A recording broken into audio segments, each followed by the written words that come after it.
low vision or have another print disability, which makes reading, holding a book, or turning a page difficult or impossible.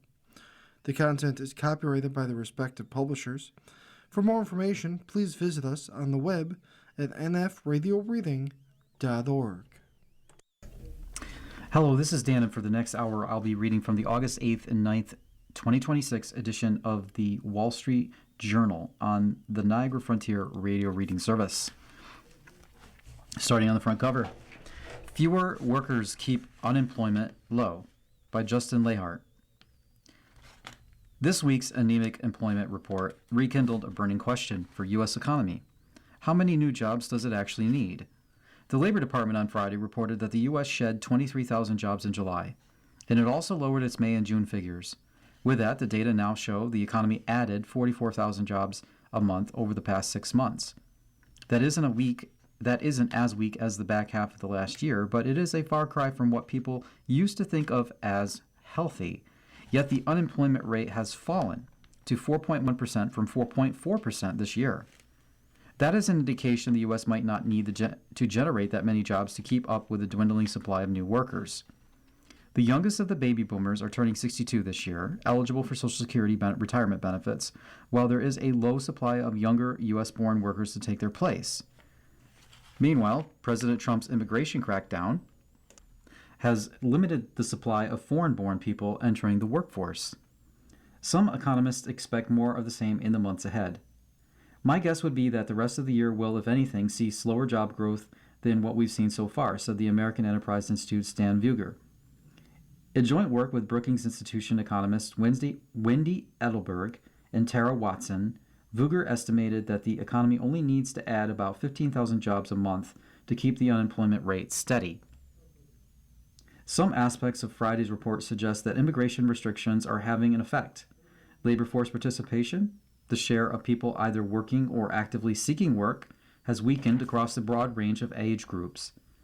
That is consistent with the immigration headwinds narrative, wrote Barclays economists on Friday. Moreover, the unemployment rate among the foreign-born population slipped to 3.2%, adjusting for seasonal swings, from 4% in January, according to Haver Analytics. That could be because those foreign-born workers who are engaged in the labor market, for example, those with green cards, are having an easier time securing a job. Construction, which employs a lot of immigrant workers, added 22,000 jobs last month, with gains concentrated in the specialty trade contracting work that continues to benefit from the AI build-out. But leisure and hospitality, also highly immigrant-dependent, shed 40,000 jobs. To an extent, a smaller supply of potential workers suggests that the labor market can be considered healthy even if there aren't as many jobs getting created in the past, or as in the past. That is one message from the low unemployment rate. For the overall U.S. economy, it could be more of a mixed bag. That is because the economy relies on two big engines in the labor market: growth in the workforce and growth in how much workers get done, or productivity.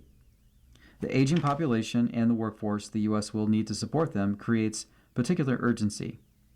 There are now about 66 million people living in the U.S. who are 65 or older, according to the Congressional Budget Office estimates. In 10 years, the CBO projects that will increase to 78 million. AI could help. One of the few things economists generally agree on about the new technology is that it will boost productivity. But they also generally think that those productivity increases aren't showing up broadly thus far. Few workers are using AI intensively, and while the Labor Department has registered a productivity pickup in recent years, Barclays economists argue that it is probably just an artifact of the whipsawing of the labor market following the COVID-19 shock. Even though AI investment has been occurring at a breakneck pace, it takes time for workers and businesses to adapt to new technology. You can't just hand somebody a nail gun and expect them to know how to use it. That could mean that for the next few years at least, the economy might not be able to grow very quickly, or at least not without the unemployment rate going even lower, with the risk that a tightening labor market starts pushing inflation higher. The alternative might be for the U.S. to expand its labor pool. Japan, for example, has struggled with its aging population, but it has succeeded in bringing more women into the workforce. The share of women aged 25 to 54 in Japan working or actively seeking work has lately been 86% versus about 67% in 2000. In the U.S., labor force participation for women aged 25 to 54 went from a bit less than 77% in 2000 to 77.8% as of July. Pied-à-terre tax rollout draws lawsuit by Rebecca Bicciotto. A group of New York City homeowners are suing to delay Mayor Zohran Mamdani's looming pied-à-terre tax, an early legal challenge to the new surcharge that took effect about a month ago. The lawsuit isn't arguing against the tax as a whole. Rather, the suit argues the law has been improperly executed. It alleges the Department of Finance hasn't done proper due diligence to identify owners of luxury pied-à-terre. Instead, the suit claims the city is illegally placing the onus on property owners to prove that they don't owe the tax, rather than forcing city officials to verify that for themselves. State law requires the Department of Finance to make an initial determination of who is subject to the pied-à-terre tax based on information available, such as tax returns, property assessments, and other records. The lawsuit claims the city rushed the process and misidentified a number of longtime New Yorkers as a result. The Mamdani administration didn't respond to a request for comment. The new pied-à-terre tax applies to homes worth $5 million or more, where the owner isn't a primary resident of New York City. Mamdani has touted the tax as proof that he is delivering on his campaign promise to tax the rich to fund his agenda. The tax went into effect on July 1st, and since then the rollout has been messy. Some New Yorkers say they were falsely deemed pied-à-terre owners despite having lived in their residences for years or decades. The rollout of this surcharge is a debacle, said Randy Mastro, a lawyer for the plaintiffs, who also brought the lawsuit against Mamdani's rent freeze this summer. It tried to switch the burden to New York City homeowners to prove they live here. Mastro, who served as a deputy mayor under Mayor Eric Adams, said that in an attempt to identify the luxury pied-à-terre, the Department of Finance cast too wide of a net. Last month, the Department of Finance published a preliminary tax roll with 960,000 properties it said may be subject to the second home tax. Mamdani's office said this list was just a starting point and was far more encompassing than who would ultimately face the tax. The Department of Finance also mailed warning notices to a narrow group of about 17,000 homeowners that it thinks may owe the tax. City officials have until August 30th to notify potential second homeowners of their new tax bills. Speeding up the process, the lawsuit claims, made it harder to consider all the available information to properly confirm who owes the tax. The plaintiffs are asking the court to delay the tax rollout and force the city to redo the process. Appeals judges halt ballroom work. Trump vows high court challenge by Lydia Wheeler and James Ramoser. Washington. A federal appeals court halted above-ground construction on President Trump's planned White House ballroom, setting up a potential showdown at the Supreme Court over one of the president's favored projects. In a 2-1 ruling, a panel of U.S. Court of Appeals for the District of Columbia Circuit said that only Congress, not the president acting alone, can approve demolitions or design changes to the White House. Trump hasn't secured congressional approval for the proposed 90,000 square foot project. The panel upheld a lower court decision. We are aware of no instance in American history in which a president unilaterally and using privately collected funds demolished substantial portions of the White House that Congress authorized to be built and American taxpayers paid for. Until now, Judge Patricia Millett and Brad Garcia wrote in the majority opinion. The court put its ruling on hold for 2 weeks to give the Trump administration a chance to appeal to the Supreme Court. Trump decried the ruling on social media, saying it severely jeopardizes the lives and welfare of the people who work and will be working at the White House. He said the administration would immediately seek Supreme Court review. Last fall, without explicit congressional authorization, construction crews raised the east wing of the White House at Trump's direction to make way for the project, which is being funded by private donations. Trump has pledged that it would be funded entirely by private donations, though taxpayers could be on the hook for security-related upgrades.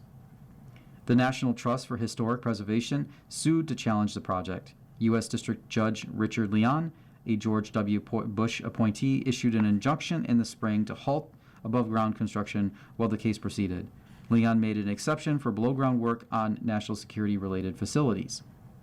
Leon's injunction has been put on hold while the appeals court considers the case. Friday's decision will reinstate the injunction on above-ground construction unless the Supreme Court intervenes. The president says the ballroom would provide a place to host state dinners, inaugurations, and other events. Plans for the two-story structure, which will eclipse the main building of the White House, have grown to include features like the drone port on its roof. Millett, appointed by Barack Obama, and Garcia, appointed by Joe Biden, wrote that the Constitution gives sole responsibility to Congress to regulate the construction of the White House. Congress has not ceded unfettered authority to the executive branch to dramatically redesign, reshape, and reconstruct the White House, the People's House, to fit a particular president's desires, Millett and Garcia wrote. Judge Naomi Rao, a Trump appointee, dissented. She argued the National Trust for Historic Preservation doesn't have legal standing to sue, and wrote that the ballroom project likely is acceptable under a federal statute that authorizes the president to take certain steps for, quote, the improvement of the executive residence at the White House. Army expands access to munition test ranges by Marcus Wiesgerber. The U.S. Army is expanding access to its test ranges and improving grounds in an effort to get munitions, drones, and other types of weapons to the battlefield more quickly. The effort, announced Friday by Army Secretary Dan Driscoll, comes as the military has poured through its stockpiles of thousands of sophisticated missiles and interceptors in Iran over the past 5 months. President Trump has ordered an investigation into the disclosures of the Pentagon's munitions stockpile, administration officials have said, and an escalation of his effort to battle damaging revelations about the Iran war. New weapons typically undergo a series of tests before the military buys large quantities of them. By opening ranges for testing, the military expects that it will be able to streamline the procurement process and secure new weapons faster. Within 30 days of the request, a company that is capable of getting to a range will get access to either one of our domestic ranges or one of our international ranges abroad, Driscoll said during a call with reporters Friday. Military test ranges replicate conditions weapons might encounter when used in combat, such as electronic jamming. The Army operates 7 large ranges, but numerous additional ranges exist in the National Guard. The demand for test ranges has increased in recent years as the military pursued new generation weapons, including drones, lasers, and fast-flying hypersonic missiles. Friday's announcement makes more test ranges available, but companies must still wait at least 12 to 18 months to use the White Sands Missile Range in New Mexico, the Army's premier test site, where the first atomic bomb was detonated in 1945, due to demand and bureaucratic requirements. White Sands is unique in that commercial planes can't fly over it, allowing officials to test high-flying weapons, including ones that could reach the edge of space. But the Army has other facilities that it is making available. You are listening to a reading of articles and features from the Wall Street Journal Weekend Edition on the Niagara Frontier radio reading service. Iran sees a path to oust U.S. from Gulf, by David Cloud, Summer Sayed, Alexander Ward, and Benoit Falcon. Iran is vowing to bar U.S. Navy warships from passing through the Strait of Hormuz as part of an agreement to reopen the waterway, pressing its goal of curtailing America's decades-old military presence in the Persian Gulf. Tehran's threat highlights the ascendance within the Iranian leadership of hardliners in the Islamic Revolutionary Guard Corps, who have long sought the ouster of American forces from the region. Though Iran has taken a devastating military beating, its leaders now see an opportunity to use negotiations on ending the 6-month war to dislodge the U.S. as the dominant power in the Persian Gulf. Iranian officials have publicly made the threat amid negotiations with Oman, the Sultanate on the Strait's southern coast, leading discussions with Tehran. U.S. officials have told mediators they won't accept Iranian restrictions or tolls on Hormuz traffic, one of several conflicts between Washington and Tehran that have delayed completing an agreement. As a military matter, Iran is unlikely to be able to deny the U.S. Navy access to the Gulf if it decides to sail through the strait, analysts and former senior military commanders say. The Pentagon sent 2 Navy-guided missile destroyers through Hormuz in April at the height of the war. But by laying out maximalist demands, Iran may be testing President Trump's appetite for resuming the war or for taking an off-ramp, even if it means not immediately contesting Iran's bid to block the U.S. from the Gulf. No matter what Trump does, the fundamental result is going to be significant Iranian de facto control over the strait, said Jonathan Panikoff, a former senior U.S. intelligence officer now with the Atlantic Council, a Washington think tank. The Trump administration would only accept an arrangement in the Strait of Hormuz where Iran receives no tolls or fees and can't deny anyone access to the waterway, a U.S. official said, adding that any specified shipping routes would be temporary. It's sort of open right now because of the U.S. blockade on Iranian ports, Trump told reporters Thursday. He acknowledged that Iran can always shoot something, always have something or drop a mine, and if you have one mine sitting out there, you sort of mess things up because people don't want to take their billion-dollar boats and accidentally get hit by a mine. End quote. The Memorandum of Understanding Trump signed with Iran in June also sought to open the Strait of Hormuz and clear the way for deeper talks and an eventual end to the war. But it fell apart amid Iranian attacks on ships aimed at asserting control over the strait. The draft Hormuz deal would temporarily set up an inbound lane near Iran and an outbound lane near Oman, though Iran's top leaders still need to sign off, officials said. The agreement could help unstick energy flows through Hormuz and ease pressure on the global economy. But the Arab energy exporters of the Persian Gulf, while weary of a war that has hammered their economies, are concerned it will give Iran a permanent say over a waterway that is their financial lifeline.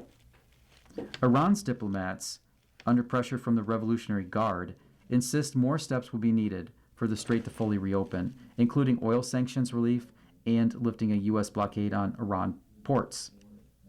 Israeli ships would also be banned from transiting the strait, according to the report by the Revolutionary Guard-linked Fars news agency, along with ships or cargo linked to actions against Iran's regional militia allies. Countries that have caused damage to Iran would have to pay compensation before being allowed to transit. Iran's government and military would manage navigation and traffic, Fars reported, saying those terms were included in the draft legislation being reviewed by Iran's Supreme National Security Council. Ali Vaez, the Iran project director of the Crisis Group, a conflict resolution organization, said the prohibition on warships is at the heart of Tehran's demands. Iran's control is designed to provide tools to deny access to hostile vessels, Vaez said. Mediators said the Iran-Oman agreement doesn't include those provisions laid out by Fars, but they still took the Iranian demands seriously after Iranian officials communicated those demands to Arab mediators, leading to a setback in the talks. The permanent American naval presence in the Gulf stretches back to 1971, when the U.S. took over a British base in Bahrain and later made it the headquarters of the Navy's Fifth Fleet. The U.S. military footprint in the Gulf expanded in recent decades, reaching 30,000 troops and bases at Kuwait, Saudi Arabia, Qatar, and the United Arab Emirates. But Iranian attacks on those bases have forced the Pentagon to redeploy troops and to rely heavily on less vulnerable installations outside the Gulf, a shift showing how the war has already forced changes in the U.S. posture.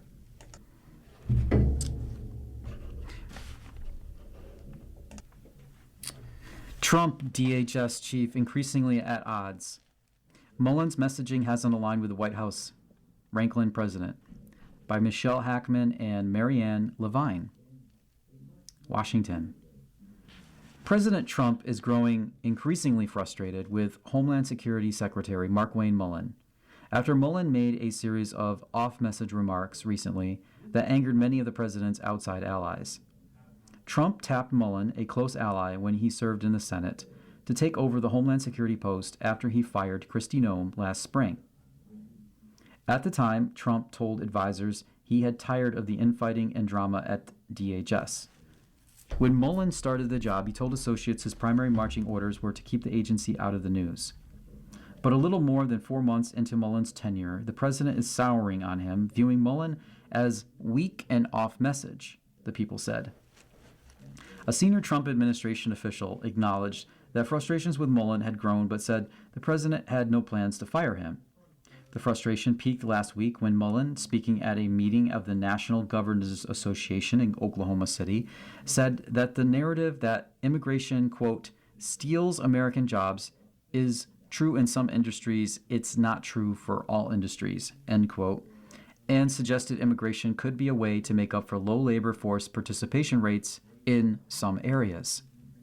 The comments drew a backlash from Trump's most vocal outside backers, who viewed them as out of step with the administration's mission to deport as many immigrants as possible and reduce overall immigration numbers to the U.S. Laura Loomer, a right-wing influencer who speaks to Trump regularly, has called for Trump to fire Mullen, writing on social media that he has done absolutely nothing to increase the rate of mass deportations. Hours after his remarks, Mullen posted on social media, quote, no amnesty for illegal aliens, ever, end quote. The episode followed several other decisions that put Mullen out of step with the president. After 2 fatal shootings of immigrants in the span of a week, Mullen temporarily halted most vehicle stops by federal immigration officials, only to have the president reverse the policy a day later. A senior administration official said that the president was annoyed that he didn't know about the policy change ahead of time. Trump was also frustrated that Mullen wanted to cancel the 4th of July fireworks show and lighting, said people familiar with the matter. One of my very brilliant people backstage said, don't worry about it, sir. We can do it maybe next week, Trump told the crowd. I said, it doesn't work next week. This is the big day. We want July 4th. We're not looking for July something else.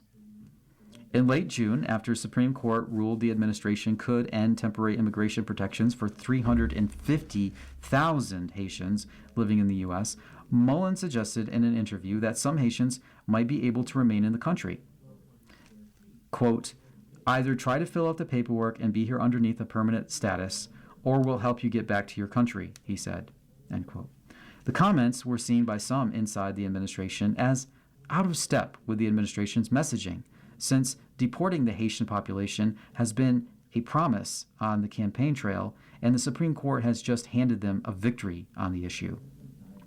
Lauren Biss, a White House spokeswoman, didn't mention Mullen directly in a statement, but said the president, quote, has confidence in his cabinet to carry out the agenda for the American people voted for, end quote. A DHS spokeswoman said the administration is one team and we have one fight. The series of perceived missteps highlights the tightrope Mullen has been asked to walk. Though he came into office with the mission of changing his department's public image, particularly after immigration officials shot and killed 2 American citizens in Minneapolis, that goal has sometimes been at odds with Trump's desire to appear committed to his mass deportation agenda. Under Mullen's watch, arrests and deportations initially dipped, but have since climbed to some of the highest daily totals of the administration to date, with ICE arresting between 1,500 and 2,000 immigrants a day, according to an administration official familiar with the data. DHS hasn't been publicizing the arrests. The backlash also underscores the challenges that come with being Trump's Homeland Security Secretary. While he has made hardline immigration policies a priority in both of his terms, his DHS secretaries haven't lasted long. Noem was the first cabinet secretary to be fired during Trump's second term, and in his first term, Trump had 2 Senate-confirmed DHS secretaries and 4 acting secretaries. Mullen has faced strong international opposition over his selection to permanently lead U.S. Immigrations and Customs Enforcement, Lance Schroyer. Rank and file officials at ICE have balked at Schroyer, a veteran of the Oklahoma Highway Patrol who led Mullen's security detail when he was a senator. ICE officials think he has a lack of federal government or immigration experience. The Senate has yet to schedule a confirmation hearing for Schroyer. U.S. Watch, Puerto Rico. Drought prompts water rationing. Puerto Rico has begun rationing water across the island amid an intense drought, leaving residents without supply for 48 hours at a time. The rationing is expected to last for the rest of the month, according to the island's Aqueduct and Sewer Authority. The hardest hit areas have been divided into zones that will alternate water service on 48-hour cycles, leaving some neighborhoods without water while others remain supplied. Most of Puerto Rico is experiencing drought conditions, according to the U.S. Drought Monitor. exacerbating the island's struggling infrastructure. The drought is expected to persist or worsen for at least the next month, data from the National Oceanic and Atmospheric Administration showed. Puerto Rico Governor Jennifer Gonzalez Colon said the rationing measure was implemented after evaluating weather forecasts, conditions of the Carrizo Reservoir, and climate conditions of the U.S. territory. Parts of 7 municipalities are impacted by rationing: San Juan, Juncos, Gurabo, Trujillo Alto, Canovanas, and Loaiza, and Carolina. Tanker trucks with drinking water are being distributed, with hospitals, long-term care centers, and other essential services being prioritized. Puerto Rico Resident Commissioner Pablo Jose Hernandez, who represents the territory in Congress, has urged Gonzalez Colon to seek a federal emergency declaration from President Trump to unlock aid from the Federal Emergency Management Agency, or FEMA. The White House didn't respond for comment. And in Washington, funding set over batteries, minerals. The Trump administration has agreed to provide more than $2 billion in funding for companies producing batteries and critical minerals, adding to a wave of government cash aimed at weaning the U.S. off Chinese suppliers. President Trump announced at a Friday roundtable with mining executives that the Defense Department has committed to loan next-generation battery company Sila Nanotechnologies $1.4 billion and signed deals with 3 other companies. More powerful batteries are needed for everything from drones to data centers that run artificial intelligence models, making domestic production a priority for the administration. Fears that the U.S. is reliant on China and other countries for the critical components of weapons and equipment needed by the Pentagon have fueled a government lending spree of tens of billions of dollars. The Defense Department has an office staffed with bankers and other specialists dedicated to funneling the money to the right projects. Increasing domestic production of batteries and metals was the focus of Friday's roundtable at the State Department, which included Secretary of State Marco Rubio and Commerce Secretary Howard Lutnick. We want these essential products to be mined, refined, and made right here in the USA, Trump said. By Amrith Ramakar. How a data center flew under the radar. A California town's zoning rules allowed an Amazon project to quietly take root. By Zusha Elenson. Furious residents packing city council meetings have become a familiar scene as proposals for data centers spark backlash in towns across America. But in Gilroy, California, known as the world's garlic capital, there's a twist. The $2 billion facility that residents are railing against is already being built. Many, if not most residents, first learned about this project after construction had already begun. Colleen Crew, an elementary school teacher, told the council at a recent meeting. There were no public meetings or votes before a lone city staffer gave Amazon.com the green light last July to build a 438,500 square foot data center on 56 acres of farmland 30 miles south of San Jose. With outcry growing over data centers nationwide, local officials and developers found quieter ways to get projects approved. Some government leaders signed non-disclosure agreements early in the process. Others steered projects through local zoning codes that sidestep public scrutiny. In the farming community of Gilroy, Amazon's project was approved with a single signature by the town's community development director because it met zoning criteria set 45 years ago for industrial development along a freeway. Mayor Greg Bozzo said other big industrial projects have been approved in the same manner over the years, but didn't cause any uproar. It didn't bother them that a food distribution center came to Gilroy without their engagement, but now it bothers them that a data center is coming to Gilroy without them having the possibility of engagement, Bozzo said. Roger Wenner, Vice President of Economic Development at Amazon Web Services, said the project went through a long approval process that included public notices and public comment periods. While the project followed standard approval processes for an industrially zoned parcel, we recognized the community wanted more engagement sooner, and we take that seriously, Wenner said. We've since met directly with residents and hosted an open house to hear feedback and answer questions. The swell of local outrage has also pushed city officials to reconsider how they permit big projects like data centers in the future. The council is mulling a proposal that would require similar ventures to win approval from the city's planning commission. It would mandate that developers hold community meetings and notify people living nearby. We have an opportunity to change the way that we do business in Gilroy, the mayor said. Amazon Web Services applied to build the data center in 2020 after buying a swath of land between a Walmart supercenter and the Gilroy Premium Outlets. The city conducted a lengthy environmental review of the project, an onerous process developers elsewhere have sought to avoid. But with no public meetings and scant media coverage, few presidents even knew the project was underway. Emails viewed by the Wall Street Journal detail how Amazon and the city quietly hammered out a deal over 5 years. Amazon officials sometimes grew impatient with the slow process of government bureaucracy. Our project, quote, this is a quote, our project has forced multiple delays and is now delayed by over a year, end quote, a company representative said in the spring of 2025. City workers, in turn, sometimes appeared to tire of the company's pushiness during negotiations. This matter is no longer up for discussion, one wrote. Throughout, both sides were careful about what they shared with the public. When residents raised concerns in January of this year about the potential for battery fires like the one in nearby Moss Landing, Gilroy's fire marshal wrote that, quote, we should be careful to limit the level of technical detail that is distributed publicly.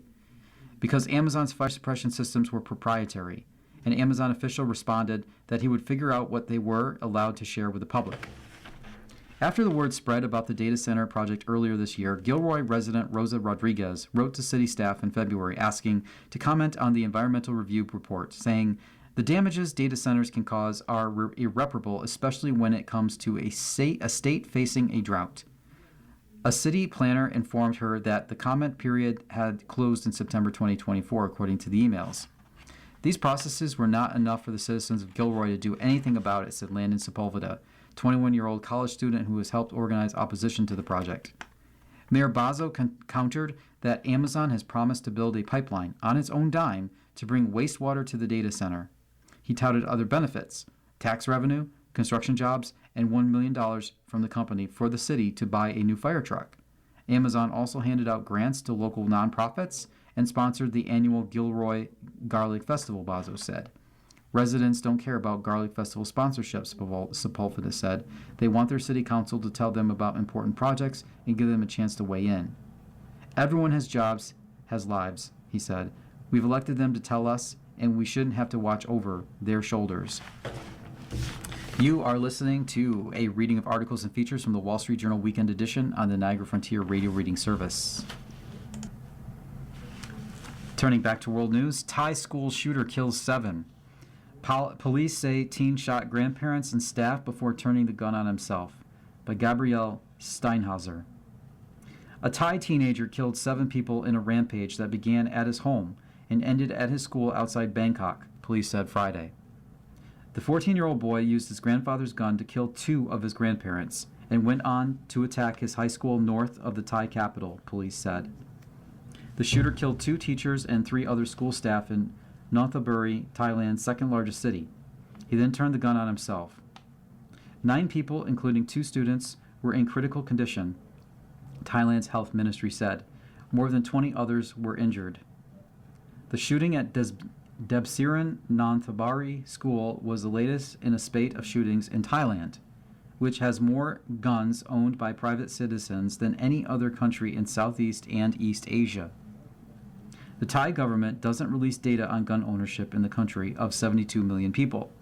However, a 2018 report by the Small Arms Survey, a research project at the Geneva Graduate Institute in Switzerland, found there were about 10.3 million firearms in civilian hands in Thailand, of which 4 million were unlicensed. Last February, an 18-year-old gunman killed the director of a school in southern Thailand, months after another shooter killed at least 5 people at a Bangkok market. Those and other incidents have drawn attention to controversial Thai government programs that allow police and soldiers to buy subsidized firearms. Experts say the program has contributed to the high number of unlicensed guns in circulation in the country. Trairong Pipan, a spokesman for the Royal Thai Police, said the suspected shooter found his grandfather's 9mm handgun and ammunition. He fatally shot his grandparents at the home he shared with them before heading to his high school, Trairong said. Phoithong Chiniam, a volunteer first responder who said his daughter was a 7th grader at the school, told media he rushed to the school to help the injured. When rescue workers entered the building, they found the suspect armed with a handgun and injured teachers and students in corridors and on staircases, he said. Police said they attempted to persuade the suspect to surrender. but he shot himself. A search of his bag found more than 30 additional rounds of ammunition. Prime Minister Anutin Charnvirakal said the suspect might have acted out of stress and frustration over his academic performance. I understand that his grandmother was a teacher and wanted him to perform well in school, and she was quite strict and demanding, Anutin said. Police also learned that he had been under stress over his studies and had complained about it. In Alberta, a risky bet on secession vote by Amanda Coletta, High River, Alberta. Danielle Smith, the premier of this oil-rich province, is regarded as a maverick with a reputation for taking political risks. Now she is embarking on perhaps the biggest gamble of them all. Smith has paved the way for a referendum on October 19th that will ask if the province should stay in Canada or start the process toward a second binding referendum on whether to leave it for good. The idea has jolted Canada, which depends on Alberta's oil and gas revenue and is in the midst of a trade fight with the U.S. I've watched the separatist movement since I got involved in politics back in the 90s, and I don't think I've ever seen the support as high as it was after the Liberals got elected last year, Smith said in an interview, referring to Prime Minister Mark Carney's party. She said 700,000 Albertans out of about 5 million have signed petitions either for leaving or staying. I think we need to have the debate and have an answer, she said. The outcome will have far-reaching consequences for Smith's legacy, Alberta fortunes, and Canada's efforts to buttress its economy amid fraying U.S. ties.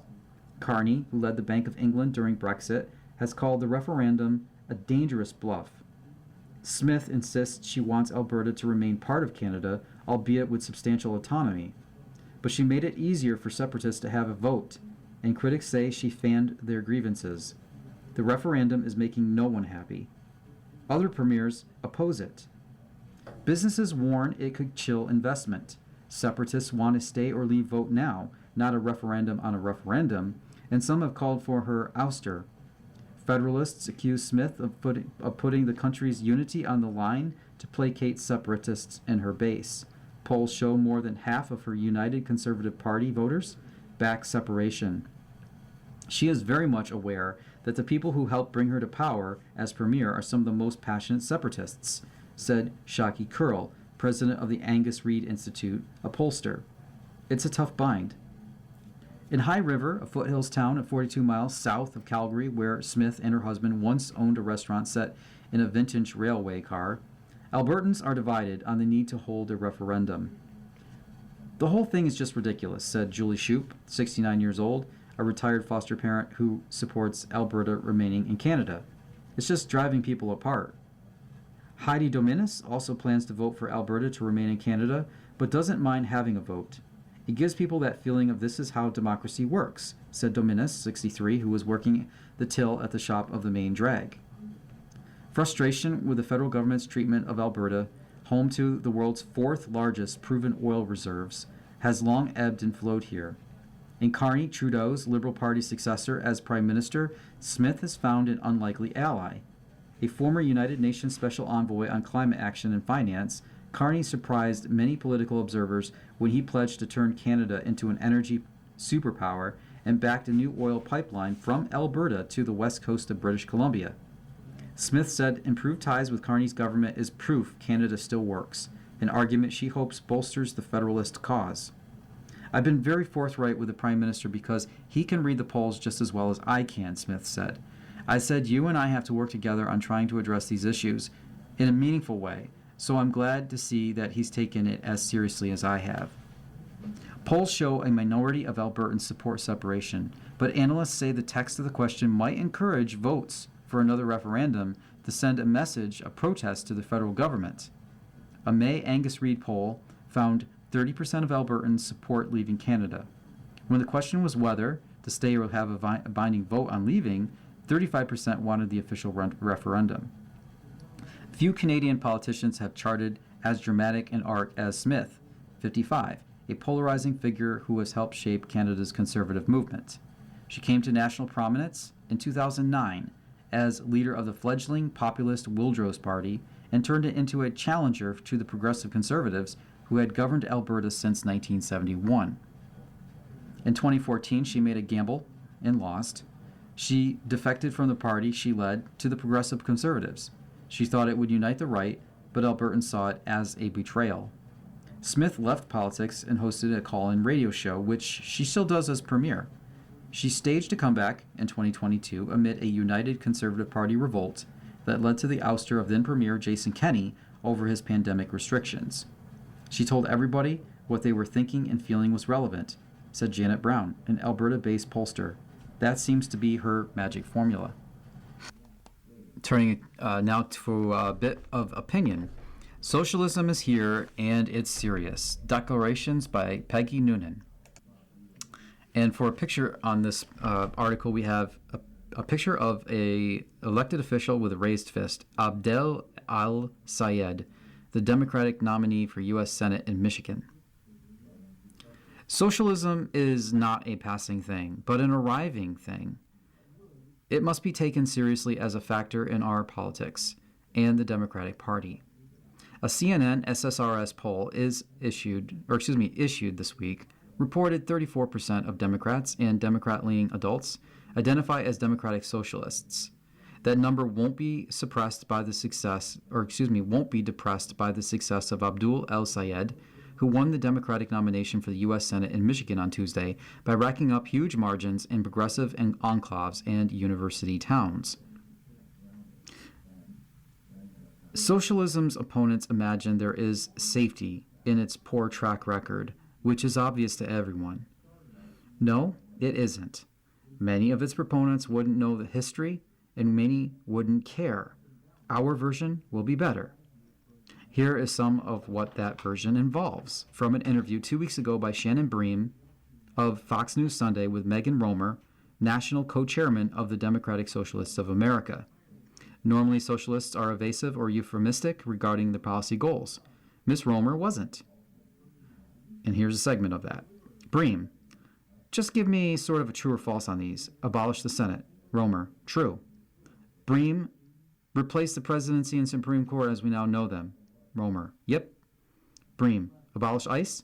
Romer, absolutely. Bream, abolish borders and give amnesty to anyone currently in the United States illegally? Romer, as a long-term plan? Yep. Bream, defund the Pentagon. Romer, absolutely. Bream, abolish prisons, at least in part. Romer, yeah, again as part of a long-term program. Yeah. Bream, government or public ownership of most large corporations. Romer, yeah, absolutely. Socialism's most enthusiastic promoters are quick and clever, comparatively well-educated, very online. Their talent lies primarily in media, having been immersed in it from birth. The internet, its apps, its entertainment, and information flow. They know all about how people get and absorb a feeling, an impression. They know how to produce a sensation, as opposed to a thought. One of the great tricks in life is to have a talent suited to your times, and they do. I'm sorry to say they never strike me with their warmth, as, say, your great-uncle Billy was warm when he spoke about the industrial workers of the world. Today's socialists strike me as colder, less human, fiercer, and occasionally sociopathic. In general, they appear to have an idea of history rather than attachments to existing people and institutions. Most strike me not as people who love America and wish to make it better, but people ready to exploit its freedoms to build a movement that, if successful, would transform America's fundamental nature. It will no longer be the freedom place, but something else, and more common. This isn't happening in our politics only because people hate the status quo and want change. Americans always hate the status quo and want change. I believe what we're seeing traces back to these factors. A voter who was 25 was in grade school during the 2008 economic crash and saw everything. Frightened parents, lost jobs. In the years after, he saw bailouts and no one on Wall Street paying a price. It lessened his allegiance to the free market economic system. A voter who is 25 also sees AI rising and wonders if the economy as it exists today has a place for him. Will he be able to afford a house someday? Widespread home ownership brings a feeling of investment, of stability, and satisfaction. What does its absence bring? The Cold War has receded in a living memory. The enforced communism and socialism of the Soviet Union and Warsaw Pact was a disaster. Shortages, drabness, economic lifelessness. Censorship, secret police, all the bad things big, unaccountable governments bring. That was long ago. Socialism now is a dream of Scandinavia. National health care, generous benefits, equal enjoyment of resources. As religion recedes, politics takes its place. The young have been educated within a general framework of assumptions and language of the left, structures of power, oppressor groups, critical theory, intersectionality.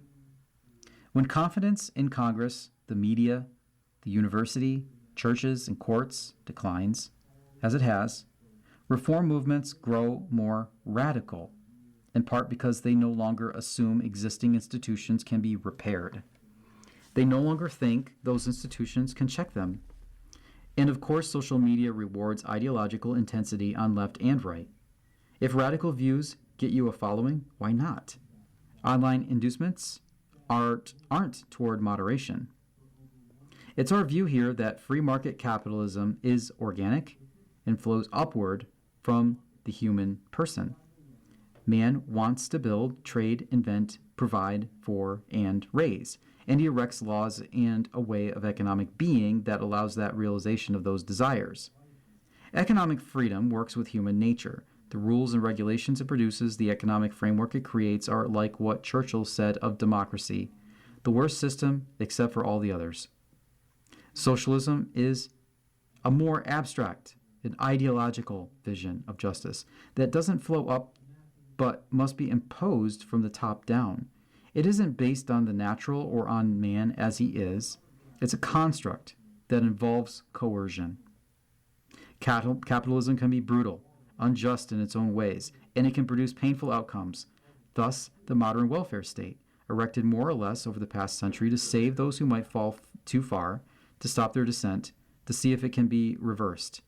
This mixed economy is a mess, imperfect and costly, always in need of reform, always capable of being made better, and in terms of history, maybe as good as it gets.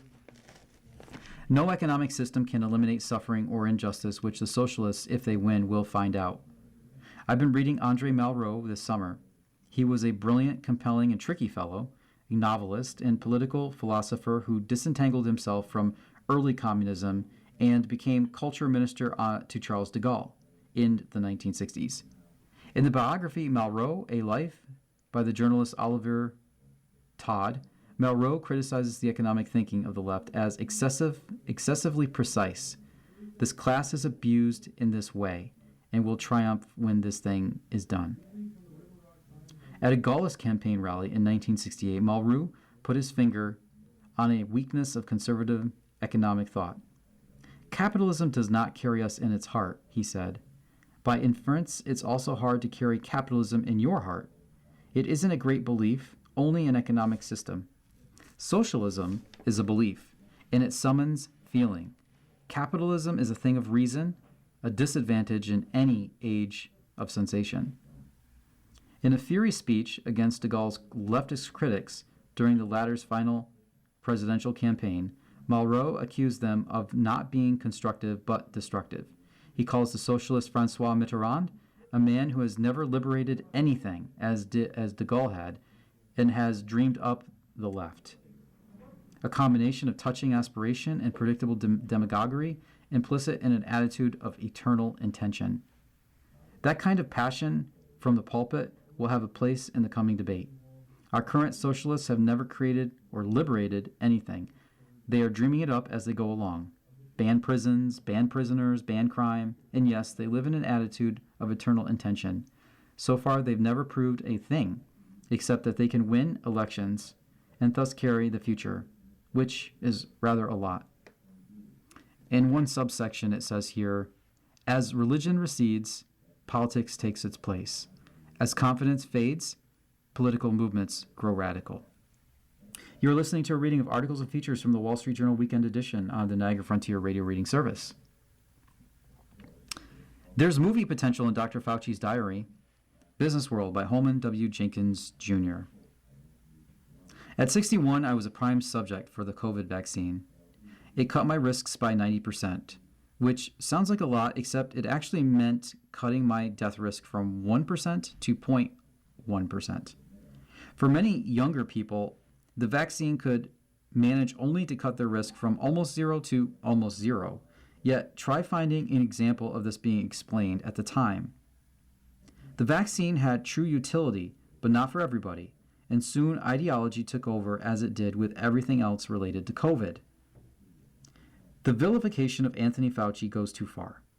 His diary is exactly what you would want, recounting who he saw and what they said. It dwells on the conversations anybody would want dwelled on, like with President Trump and Chris Christie, as each recovered from near-death COVID experiences. His much criticized media attentiveness is a red herring. The important word in public health is public. The most un-Fauci-like moment? F you, he says with respect to a writer at The Atlantic. A red flag moment was his and colleague skepticism at the idea of asymptomatic spread. When a Chinese official who had first denied human-to-human transmission now admitted people without symptoms were transmitting the virus, game on, Dr. Fauci wrote. Washington's manic quarantining of cruise ship passengers, its restriction of foreign entry, probably did next to nothing to slow spread until a vaccine and the less virulent Omicron variants arrived, which took a year. But a problem jumps out of the Fauci diary. He and other officials zeroed in on and became obsessed with trying to control death and case count indicators while ignoring every other variable relevant to national well-being. In the movie version, the climax is the White House fight over the reopening after the first wave. See Mr. Trump, interestingly chaotic management style. See it coupled with his instinct that in the fall election, the public would be more with him than against him despite the baleful trade-offs. Daniel Day-Lewis's Lincoln portrayal, if you add a couple twists, is more relevant than you might think. This should have been Dr. Fauci's moment of real leverage, advising how to protect the most vulnerable while meeting the need of the rest of America to get back to normal. Instead, he keeps lecturing young people to curtail their lives. Bizarrely, he insists on more contact tracing, as if oblivious to the fact that identified cases are a trivial portion of the pandemic. Contact tracing wastes resources while offering zero leverage over spread. This is weird. The diary shows him pressing early for random testing, which we never got, to show the real extent of the virus, and criticizing accurately the CDC for incompetence. In the New England Journal of Medicine, he predicted accurately that COVID would likely prove as deadly to individuals as a severe flu. Soon the press would denigrate anyone who drew flu comparisons because that's something Mr. Trump did. These insights seem to disappear in the crucial fight over the reopening. The fight pitted Dr. Fauci against Mr. Trump more in the press than it does in Dr. Fauci's diary, but it remains supremely dramatic. It's the moment when the press, from its own psychology of fear, decides to treat every infection, illness, and death as political failure. I'm not kidding. In its own moral panic, the press finds comfort in showing how much it cares by seeking authority figures to accuse of malfeasance. Not for our news media anything resembling the real story, bumpy, unhappy trade-offs as humanity adapts to a new bug. Dr. Fauci gets off a good line after Mr. Trump accuses him of knocking $1 trillion off the stock market, when a later Fauci comment prompts a $4 trillion rise. He owes me $3 trillion. Dr. Fauci's early advisors, almost to a man, thought the virus suspicious. He goes all Perry Mason himself when somebody forwards him a published study that suggests a Chinese lab preparing mice to simulate human exposure to COVID months before COVID was known to exist. If he felt vulnerable because of his past dealings with the Wuhan Institute of Virology, it doesn't show. As a lifelong top government employee, he also had to know something the rest of us might not appreciate. Only one person in the executive branch gets to decide whether to roll the geopolitical dice and accuse China of manufacturing a global pandemic. And so far, President Biden and Trump both chose not to. Presumably, to be handled in a future installment of his diary is Dr. Fauci's sorry recent performance pleading the fifth before Senator Rand Paul's committee. Then again, this column has spent a decade charting Washington's shabby descent into lawfare. Televised congressional hearings are almost always a clown show. An 85-year-old who might well think, who needs it? And today, the final edition of this reading will be about sports in the Wall Street Journal. The Big Dumper Has Been a Big Bust by Sam Fetterman and Jared Diamond. A year ago, the idea of intentionally walking the batter ahead of Cal Raleigh would have been completely unfathomable. The Seattle Mariners catcher had one of the greatest slugging performances in the history of baseball in 2025, becoming just the 7th player to bash 60 home runs in a single season. But in a routine midsummer game a few weeks ago, Cincinnati Reds manager Terry Francona did just that. He decided it was simply too risky to let lefty-designated hitter Dominic Canzone bat with 2 runners aboard. The better strategy would be to put up 4 fingers, load the bases, and bring Raleigh up to the plate. It was a low point in what has become a nightmare summer for Raleigh. In fact, a man known as Big Dumper is having what might be the biggest year-over-year drop-off of all time. Raleigh entered Friday with just 12 home runs. No qualified hitter has seen a decrease of 40 homers from one season to the next since Hall of Famer Hack Wilson went from 56 in 1930 to 13 in 1931. At this rate, Raleigh would finish with 17, or 43 fewer than a season ago. Meanwhile, Raleigh's on-base plus slugging percentage has dropped from 948 to 574, worst in the major leagues among batters with at least 300 plate appearances. Again, nobody since Wilson, almost a century ago, has experienced a plunge that dramatic. And that was so shocking that the Chicago Cubs even hired a private investigator to see if late-night carousing was the source of Wilson's woes. The Mariners haven't quite gone to those lengths with Raleigh, but relative to the league, his drop has been worse. In Wilson's fall-off campaign, he was still an above-average hitter. Raleigh, meanwhile, has been among the baseball's worst. I just haven't performed the way that I would like to, Raleigh said recently. Raleigh's 2025 breakout established him as one of baseball's biggest stars, as he carried the Mariners to within 1 win of the franchise's first World Series appearance. He finished 2 homers shy of Aaron Judge's American League record of 62 and shattered Mickey Mantle's 61 mark of 54 for the most ever for a switch hitter. He did it all while playing catcher, the most physically and mentally demanding defensive position on the field, and the spot where offensive production is typically viewed as an afterthought. Given all that, Raleigh's understandably came into this season as an MVP favorite, but then his season got off to a weird start. Raleigh was one of many star players who left spring training in the middle to participate in the World Baseball Classic. He was expected to be one of Team USA's most prominent power hitters alongside Aaron Judge and Bryce Harper. That's not what happened. Raleigh went 0 for 9 in the tournament, ultimately losing his job to Will Smith of the Los Angeles Dodgers. He didn't play in the semifinals or finals, which ended with a U.S. loss to Venezuela. Along the way, he was involved in an incident with Mexico outfielder Randy Arozarena, his teammate on the Mariners, that created a minor stir. All told, swapping out a normal ramp-up spring training period for his high-pressure baseball kept him away from the Mariners for 3 weeks during the tournament. I don't think the Baseball Classic helped Cal Raleigh at all, Mariners bench coach Manny Acta said on MLB Network in July. Raleigh isn't the only player who had struggled this season after participating in the WBC, including Jarren Duran and Vladimir Guerrero Jr., but the tournament certainly didn't throw off stars like Kyle Schwarber, Pete Crow Armstrong, and even Arozarena, who are all having big seasons. He started slow, hitting 161 into the middle of May. At one point, while dealing with a side injury, he endured an 0 for 38 slump before eventually missing about a month to recover. The Mariners hoped that when he returned, he'd resemble the 2025 version of Raleigh, or at the very least, the 2024 version. Instead, he has hit 163 with 5 homers since coming back, leaving the Mariners running out of time to get him on track.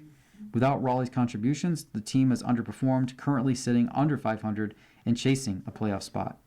It has been a disappointing result for a group that began the season with World Series aspirations.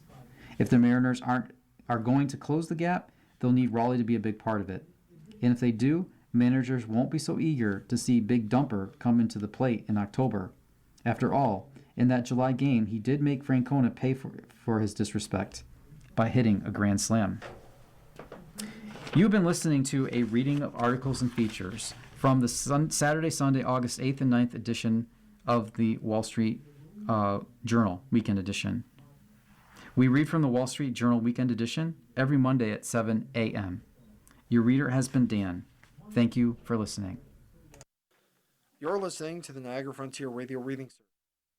The following program is intended for listeners who are blind, have low vision, or have another print disability, which makes